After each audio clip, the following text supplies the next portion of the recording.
got to pay off your debt. Yes, you have to pay off those high interest consumer debt.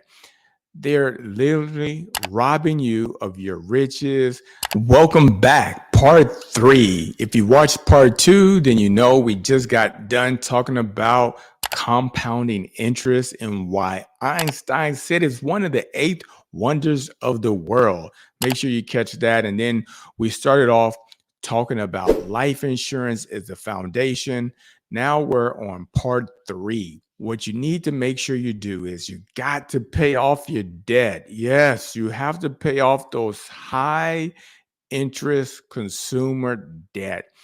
They're literally robbing you of your riches. They're taking away fun from you and your family. The sooner you can get out of debt, the more money you will have for retirement, the more money that you can have fun. Let me show you something. Let me just show you how credit cards, how they impact you and your finances. All right, if we take a look at the TransUnion website, they're literally showing you the big difference it makes between making the minimum payment and paying that credit card off that's going to rob you of your riches and of your retirement.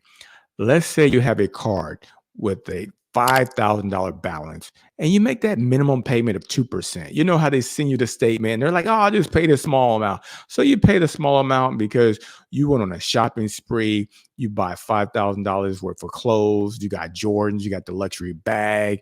And then you took a nice little trip to the beach. So life is good. You have all the pictures that you posted on social media, on Facebook and on Instagram. And everybody's liking it and saying, ooh, wow, ooh, wow. Now it's time for you to pay the $5,000 credit card back. And guess what? If you take a look, if you only pay 2%, it's going to take you 30 years to pay off your credit card. That's a long time for a $5,000 shopping spree, for some Jordans, a luxury bag, and a vacation. 30 years later, people even still be liking those messages and pictures on your Facebook and Instagram pages. Who knows what we're going to have 30 years from now? And then you're going to pay an additional $10,000 in interest. So the $5,000 shopping spree cost you an extra $10,000 in interest on top of you paying the $5,000. So you would have paid $15,000. Is it really worth it? Is that a must trip that you had to have had? Did you really need those Jordans? Did you really need to go out to eat? Now, if you go ahead and make a higher payment, such as 6%, they're telling you right here, look, if you pay it off, making a payment of 6% of the balance, you'll have that credit card knocked out in 6.8 years, and the amount of interest that you would have paid is $1,500. There's often a way that people come back and they say, Michael, how do I pay off my credit cards? Like, what's the best way? The best way to pay off your credit card is to write them on a piece of paper, write down your credit card, write down the balances from largest to smallest. Then what you do is, for example, if you have a credit card and the smallest balance, your payment is $60. You write down $60 and you circle that. Now you look at your budget. Take a look at your income coming in and what you're having to pay. Look at your expenses. Make sure you write down how much you're spending on gas, food, groceries, car payment, insurance, phone bill. Write everything down. Every single thing down.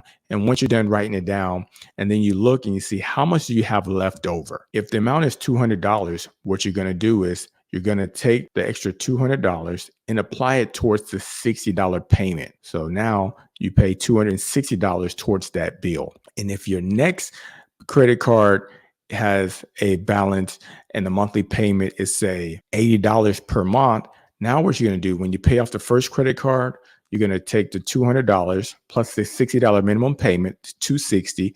You're going to add it to the $80 payment that you've been making. So you got the $260 plus the $80. You're going to combine that. That's $340 that's going to be used to apply towards the second credit card with the lowest balance. You're going to repeat this until you pay off all your credit cards and all your high interest consumer debt.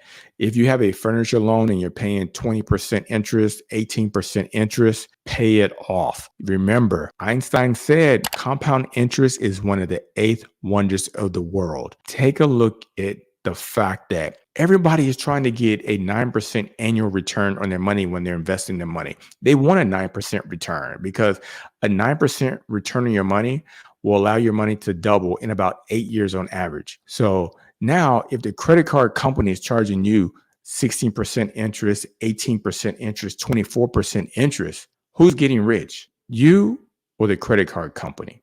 It's the credit card company. They are making millions off of you, off of the fact that you chose to have it now versus just pausing, wait till you can pay cash for the trip, wait until you can pay cash for the bag or the shoes. You decided that you wanted it now. And because you wanted it now, well, the credit card companies are going to charge you a high interest. They're going to make lots of money off of you, all because of that. So, once again, go in, take a look at all your credit cards. The one that has the lowest balance, you want to make your extra payments towards that card, and then repeat to the next credit card and the next credit card. Don't forget to like and share if you learned something from this episode. Also, download the free Build Generational Wealth checklist. There's lots of resources that's going to help you and your loved ones build generational wealth, one penny, one dime, $1 at a time. And if you have any questions, feel free, send me an email at info@madillard.com. See you on the next episode where we're going to talk about tax savings. That's right. The government is providing you with a tax savings all because you decided to invest in your retirement. So stay tuned to the next episode.